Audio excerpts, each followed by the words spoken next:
నమస్కారం,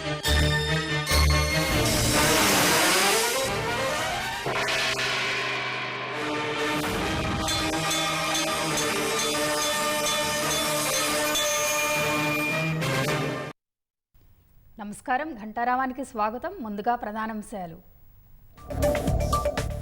నూతన సంవత్సరం సందర్భంగా దేవాలయాలకు పోటెత్తిన భక్తులు.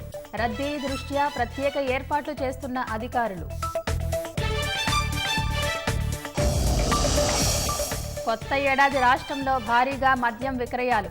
వారం రోజుల్లో ఏకంగా 1700 కోట్ల విలువైన అమ్మకాలు.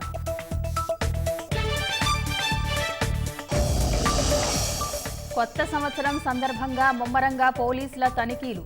హైదరాబాద్లో 1184, రాచకొండ 619 డ్రంక్ అండ్ డ్రైవ్ కేసులు నమోదు.